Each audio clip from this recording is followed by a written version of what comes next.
Stellantis en feu. Littéralement, 238 000 véhicules rappelés pour des batteries défectueuses risquant l'incendie, 72 000 autres pour des fuites de carburant haute pression, 11 incendies confirmés rien qu'en France. La confiance dans Peugeot, Citroën, DS et Opel, elle est pulvérisée et pendant ce temps, les usines ferment. Poissy, totalement à l'arrêt du 13 au 31 octobre 2025. Mirafiori à Turin, en arrêt récurrent. Melfi, Cassino, Rennes, Sochaux, la liste des sites en chômage technique s'allonge de jour en jour. C'est une hécatombe industrielle. Sur le papier, le diagnostic est simple, c'est un suicide commandité par Bruxelles. On force Stellantis à produire massivement des véhicules électriques que, soyons honnêtes, personne ne veut acheter. Une étude récente le confirme. Seulement 9% des Français envisagent un achat électrique. Comment bâtir une stratégie industrielle sur 9% de la population? Résultat, les parkings d'usines débordent de voitures neuves que personne ne réclame. La DS 3 électrique ou l'Opel Mokka, produit à Poissy, illustre ce désastre. On les fabrique pour les algorithmes de Bruxelles, pas pour les clients payants. Pendant ce temps, les quelques clients qui ont franchi le pas découvrent une dépréciation catastrophique. On parle de 60% de perte de valeur en 4 ans et une autonomie réelle bien loin des promesses. Le diagnostic semble donc posé. Stellantis se tue pour obéir à l'Europe. Mais et si ce n'était pas ça? Et si ce désastre européen, cette casse sociale organisée, n'était pas une fin, mais un moyen? Si ce que nous prenons pour une agonie n'était en fait que la partie la plus visible et la plus douloureuse d'un plan bien plus cynique et peut-être bien plus brillant. Aujourd'hui, on va regarder la partie immergée de l'iceberg, et vous allez voir, ce n'est pas l'histoire d'un suicide, c'est celle d'un sacrifice. Pour comprendre ce qui se passe, il faut regarder Stellantis non pas comme un groupe français ou italien, mais comme une entité mondiale à 2 visages. Il y a le visage européen, celui qui souffre, qui ferme ses usines et qui gère les rappels désastreux, comme celui du moteur 1,5 Blue HDI qui touche 1 million de véhicules. Et puis, il y a l'autre visage, le visage nord-américain. Pendant que l'ouvrier de Poissy est mis au chômage technique, de l'autre côté de l'Atlantique, Stellantis imprime de l'argent, littéralement. C'est la vache à lait. Les marques Jeep et Ram ne connaissent pas la crise. Elles génèrent des profits colossaux. On ne parle pas de petites marges sur des citadines électriques vendues 35 000 €. On parle de marge opérationnelle à 2 chiffres, souvent le double ou le triple de ce que rapporte l'Europe, sur des Ram 1500 ou des Jeep Grand Cherokee vendus à prix d'or. Carlos Tavares, le PDG de Stellantis, n'est pas fou, il n'est pas suicidaire, il est comptable. Dans son plan Dare Forward 2030, il utilise les milliards de dollars de profits générés par les V8 américains pour financer la transformation, quoi qu'il en coûte, de l'Europe. Ce n'est pas une théorie, c'est leur bilan financier. L'Europe est en train de payer les pots cassés de la transition écologique, mais c'est l'Amérique qui signe le chèque. Le désastre européen est en réalité une transformation subventionnée par des pick-up qui consomment 20 litres au 100. La fermeture de Poissy n'est pas un échec qui coûte de l'argent au groupe. C'est une optimisation pour purger les stocks, dont la facture est déjà payée par un client à Dallas. C'est cynique, c'est brutal pour les 2000 familles concernées à Poissy, mais ce n'est pas une erreur stratégique. C'est la stratégie. Mais, me direz-vous, cela ne résout pas le problème de fond. Ils produisent des voitures électriques que les Européens ne veulent pas. Et pendant ce temps, les Chinois, comme BYD, débarquent et raflent la mise? Vous avez raison. Et c'est là que le plan devient fascinant. Pendant que tous les analystes regardaient les ventes de BYD et de MG en Europe, Stellantis a fait un coup de poker que personne n'a vu venir. Fin 2023, le groupe a investi 1,5 milliard d'euros. Pas pour construire une nouvelle giga-usine en France. Non, pour acheter 21% d'un constructeur chinois. Leapmotor. Pourquoi faire ça? Parce que Stellantis sait mieux que personne que ses propres voitures électriques, comme la Fiat 500 et produite à Mirafiori, sont des gouffres financiers. Elles sont trop chères à produire et invendables sans bonus. Leapmotor, à l'inverse, maîtrise parfaitement la production de véhicules électriques efficaces et low cost. Mais l'accord va plus loin. Stellantis n'a pas seulement acheté des actions. Ils ont créé une coentreprise, Leapmotor International, qu'il contrôle à 51 %. Vous voyez le coup de génie? C'est un cheval de Troie.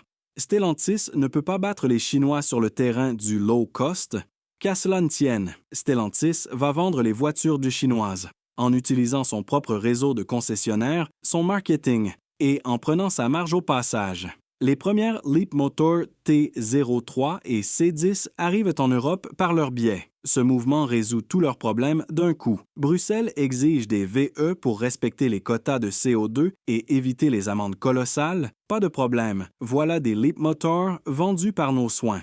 Les consommateurs français n'ont pas les moyens de s'offrir une E208 ou une Fiat 500e, pas de problème. Voici une voiture chinoise moitié moins chère, vendue par votre concessionnaire Peugeot habituel. Stellantis n'est pas en train de subir l'invasion chinoise. Il l'organise, il la pilote. Mais ce n'est pas tout. Le plan est encore plus complexe, car en même temps qu'ils importent la technologie chinoise low cost, ils construisent leur propre souveraineté. C'est la stratégie du double jeu. Jeu 1, les batteries. Stellantis sait que la batterie est la clé. Alors, ils ne mettent pas tous leurs œufs dans le panier chinois.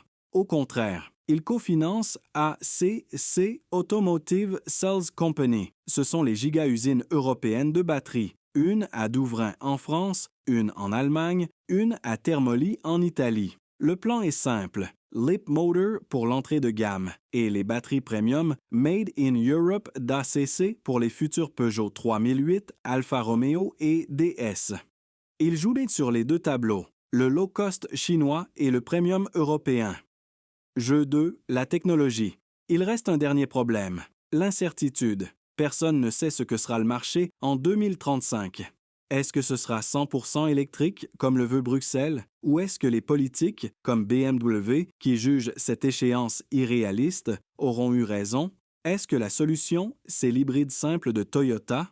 Là encore, le premier reportage pointait du doigt les nouvelles plateformes STLA comme une erreur. Mais c'est tout l'inverse. C'est la police d'assurance de Stellantis. Le mot-clé, c'est multi-énergie. Contrairement aux anciennes plateformes, les nouvelles STLA médium et large sont conçues pour être totalement flexibles. Sur la même ligne de production, à la même cadence, les ouvriers pourront assembler indifféremment une voiture 100% thermique, une hybride ou une 100% électrique. C'est la réponse absolue à l'incertitude. Le marché veut des Peugeot 208 essence. Comme aujourd'hui, l'usine produit de l'essence. Les flottes d'entreprises sont forcées d'acheter de l'électrique à cause de l'éco-score. L'usine produit de l'électrique. La loi change en 2030 et favorise l'hybride. L'usine produit de l'hybride, mais l'assurance ne s'arrête pas là. Tavares prépare deux autres coûts. L'assurance logicielle, la vraie valeur ne sera plus le moteur, mais le logiciel. Stellantis déploie STLA Brain, son architecture de Software Defined Vehicle. Le but, nous vendre des abonnements, des sièges chauffants en hiver, plus de puissance pour le week-end, des mises à jour. Tout ça payant. C'est le modèle Tesla. Il prévoit d'explorer des milliards de revenus annuels grâce à ça, l'assurance e-fuel. Et si l'électrique ne gagne pas? Stellantis teste massivement les carburants synthétiques, les e-fuel. C'est le joker. Si l'interdiction du thermique en 2035 est repoussée ou amendée, ils seront prêts. Ils pourront dire à Bruxelles « Regardez, nos moteurs thermiques sont neutres en carbone grâce à l'e-fuel. » C'est une façon de sauver les millions de moteurs Blue HDI et PureTech déjà sur la route. Alors, résumons. L'image du suicide de Stellantis s'effondre. On découvre un plan en 5 parties, d'un cynisme absolu. 1. Le financement. Le désastre européen et le chômage technique sont financés, quoi qu'il en coûte, par les profits des V8 américains. 2. La conquête low cost. L'invasion chinoise est maîtrisée et pilotée de l'intérieur grâce au rachat stratégique de Leapmotor. 3. La souveraineté premium. Ils construisent leur propre batterie en Europe, ACC pour leur marque premium. 4. La flexibilité totale. L'incertitude thermique-électrique est couverte par les plateformes STLA multi-énergie ET par les carburants synthétiques. 5. Le futur business. La vraie rentabilité viendra des abonnements logiciels via STLA Brain. Carlos Tavares n'est pas en train de regarder son entreprise mourir. Il la transforme à marche forcée en utilisant l'argent américain, la technologie chinoise et le logiciel. La vraie question, la seule qui compte, ce n'est pas de savoir si Stellantis va survivre. Le groupe survivra. La vraie question, c'est de savoir si l'ouvrier français de Poissy, l'ingénieur italien de Mirafiori ou le savoir-faire historique de Sochaux font encore partie de ce plan, ou s'ils sont simplement devenus la variable d'ajustement, le prix à payer pour ce gambit mondial.